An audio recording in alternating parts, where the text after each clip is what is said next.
Hey guys, it's Mitchell, and welcome to the Millennial podcast, the only podcast devoted to Xiaomi products and news. I got a few things on the list today to go over in regards to news. And the first is Xiaomi took the wraps off of their Mi Mix 3 5G at MWC. The launching price of it is 599 euros as it stands right now. Specifications or the differences between that and the normal Mi Mix 3. It's going to have the Snapdragon X50 modem to allow for the 5G connectivity, and it's going to have a larger battery. It's going to be packing a 4,000 milliamp hour battery, and it's going to be available in the 6 gigabytes of RAM, 128 gigabytes, 8 128, 8 256, and 10 256 memory combinations. Now keep in mind, guys, it is still what is now considered a last generation Snapdragon 845. And I find it really, really interesting that Xiaomi is going to stick with the 845. When we have the Snapdragon 855 on the market, I think it's pretty clear to see that the next generation of Mi Mix will have the Mi Mix 3S with a apparent, I'm going to go with hazard and guess, a 4,000 milliamp hour battery, Snapdragon 855, starting at maybe 8 gigabytes of RAM, 10 gigabytes, and 12 gigabytes. Starting price, let's say 650 euros, maybe a little bit below that, which if you don't have the reception for 5G, and you can turn that antenna off, then you're looking at a Snapdragon 855 with a 4,000 milliamp hour battery and a full HD screen. That might be a battery champ absolute killer, especially if you consider how much the battery life has been improved just with the addition of the 855 and the Super AMOLED display like what we have on the Mi 9, which for a 3,300 milliamp hour battery is getting me really, really surprisingly good battery life. So I'm pretty stoked to see what we have with the Mi Mix 3 5G in regards to like what the user experience is. But for the Mi Mix 3S, I think that's going to be the device that is really, really kind of the device worth upgrading to. To be completely fair, if you have a Mi Mix 2S, I don't see the need to upgrade to the Mi Mix 3 at this point in time. Next up, we have the Xiaomi Mi 9 is scheduled for an OTA update with camera improvements. I've been trying to get this OTA update any way I can in regards to using VPNs to change the country I'm in. But right now, I just can't get it.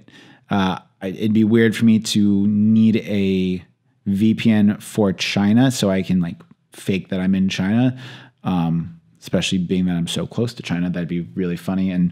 But it is supposed to be coming out with updates for the camera, and I could definitely imagine that this camera has a lot of room to grow with software updates, the same way we saw the camera of the Mi Mix 2S and the camera of the pocophone F1 get increasingly better with software updates.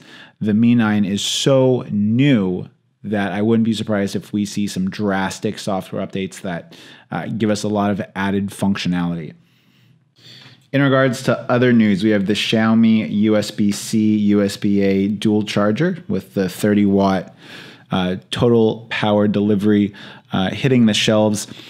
A lot of people on Reddit were excited for this dual charger, but Unfortunately, it's a combined power outlet of 30 watts, meaning if you have a USB Type-C power delivery laptop that requires a 30-watt charger, this will not deliver you enough power through the USB-C port.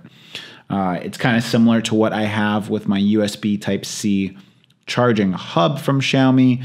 That's a total of 60 watt output, but the USB Type-C plug will only do 18 watts.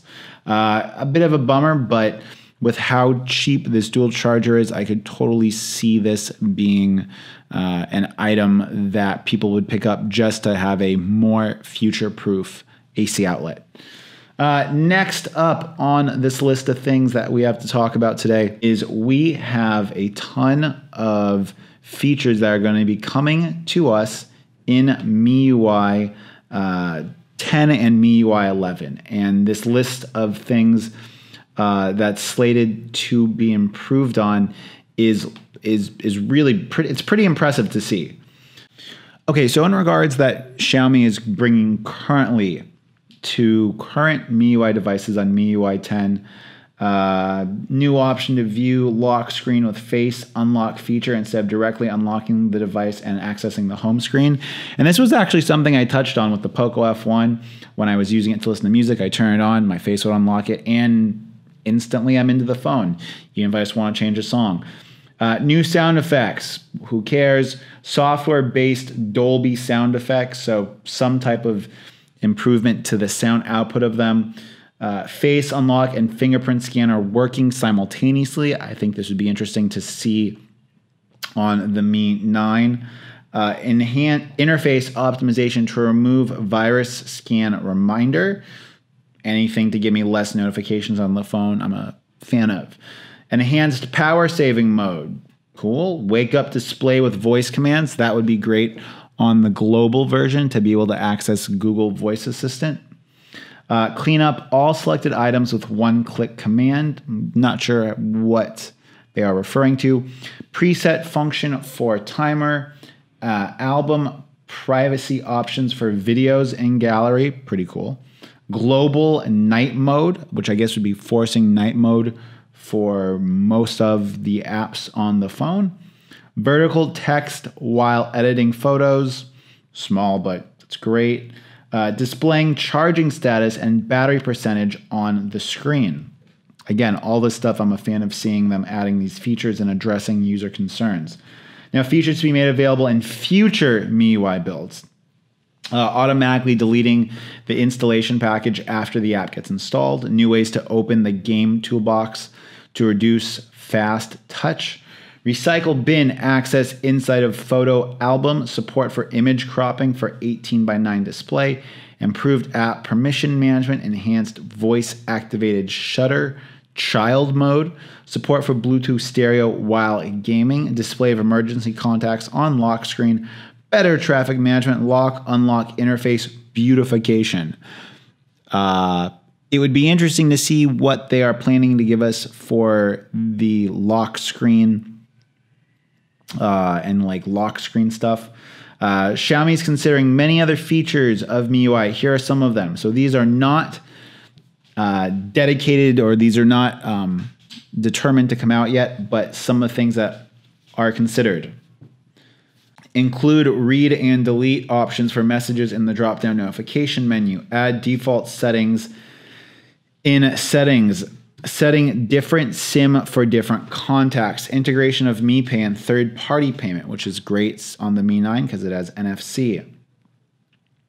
New custom options in game toolbox. Automatically delete unwanted messages.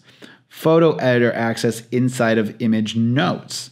SMS cloud sync only specific contact numbers. Screen capture and delete. Zooming option while watching videos. Overwrite image automatically after it is beautified.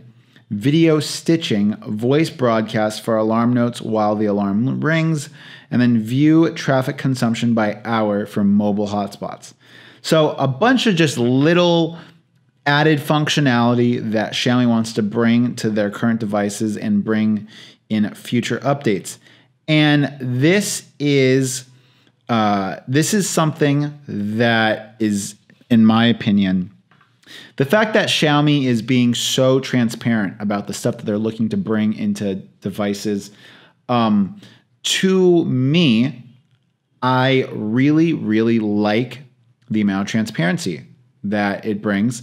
I really, really like that they are looking to add a lot of these features to older devices.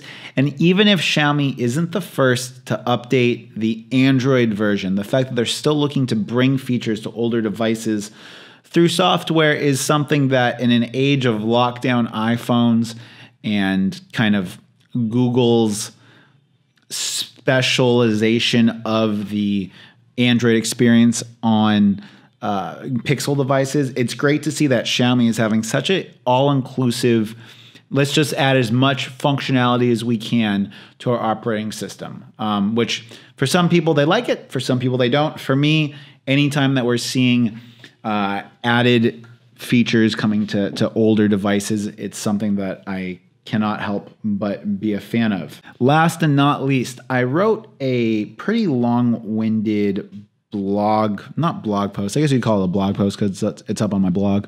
I wrote a pretty long Reddit post talking about the experience of using the Xiaomi Mi 9's camera to go along with the video that I posted yesterday on my YouTube channel. And it touched on something that I wanted to put out in a video. And this has been kind of the experience and what has really stood out to me in regards to using the Mi 9 camera. And that is a combination of a couple of things. And this isn't stuff that is necessarily specific to Xiaomi, but this has been part of my experience with using the Mi 9. So I thought I might as well share it with you guys. And that is the full manual control that I have with all of the different lens focal lengths. Now, I know that the quality for all of these focal lengths, it's definitely not uniform. We have different camera sensors in each of these, and only one of them is the flagship 48 megapixel sensor that we have in the main camera. But let me digress. When I think about taking cell phone photos, and I think about what I use them for, those photos are things that I want to use to capture memories, to capture moments. And ultimately, outside of mobile consumption and maybe pulling it up on a computer, I'm not going to consume those images in any other way. That's just the reality of it. Even as someone who has a YouTube channel who does pro photo video stuff on the side here, the reality is that I'm not going to look at these memory photos I take as more than just that, and more than just casually. So with that out of the way, I was thinking of a road trip I had taken across America a few years back, and my main phone at the time was, I believe it was the OnePlus 3T. And that had a fine camera at the time, and a great camera. But it wasn't that inspiring of a camera to use. Now, what do I mean by inspiring? Well, as someone who's a visual creative, I have a certain level, or I have a certain criteria that I want all of the images that I capture and share to have. And that's because in my circle of friends, in my social circle online, I'm known as someone who is a semi-professional creative.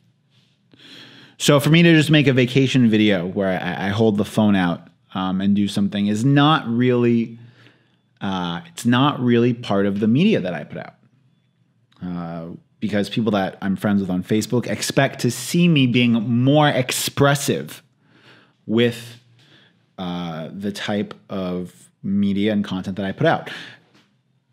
And what does this have to do with the Mi 9?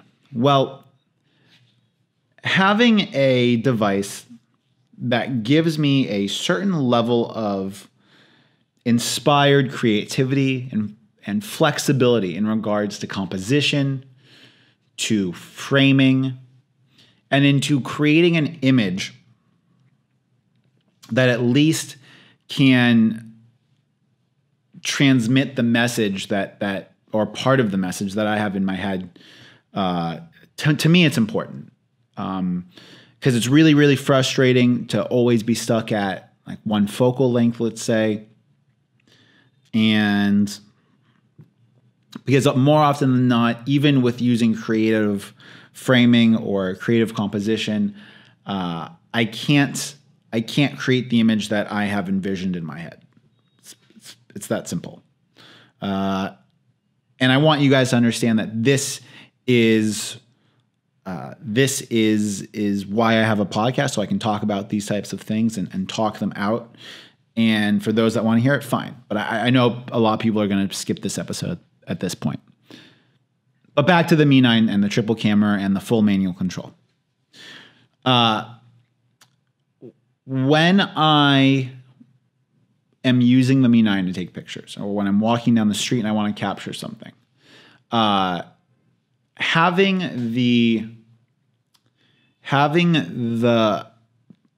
ability and having the choice to be able to change the framing and change the perspective with the different unique focal lengths, it makes me want to take more pictures, okay? Because I have less barriers between a cool idea that I have in my head and being able to make something that is up to my standard that I want to share with people.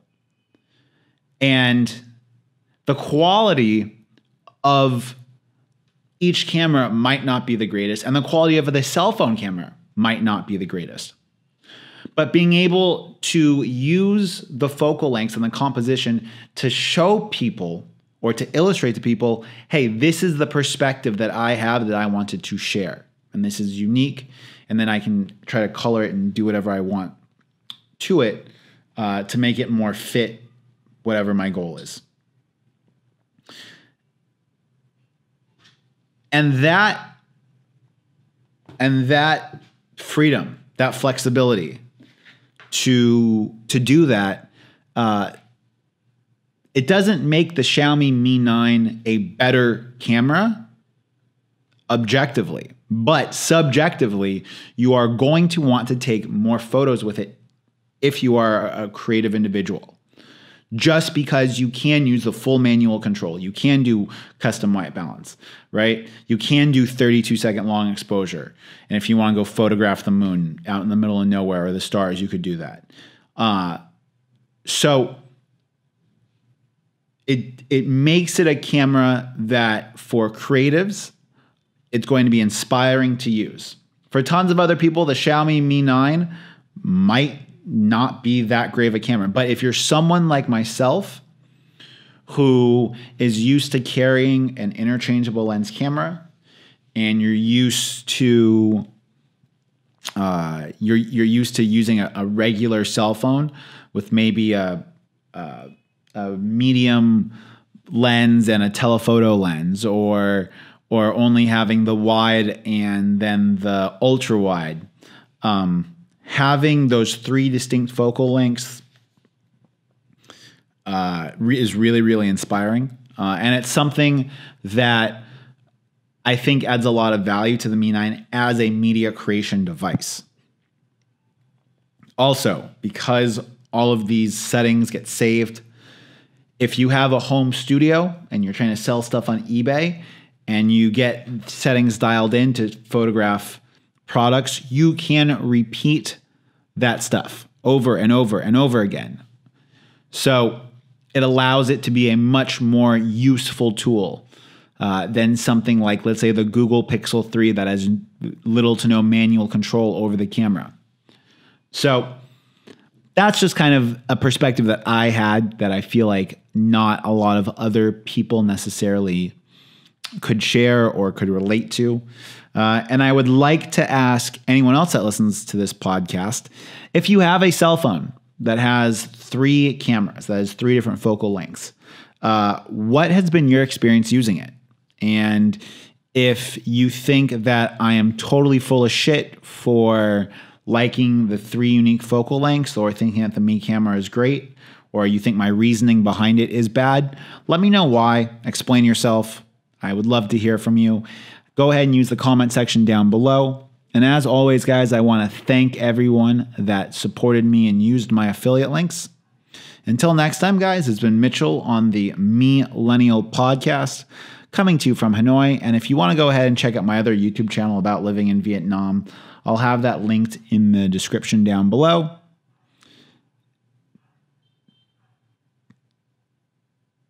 It's been Mitchell, signing out. Peace.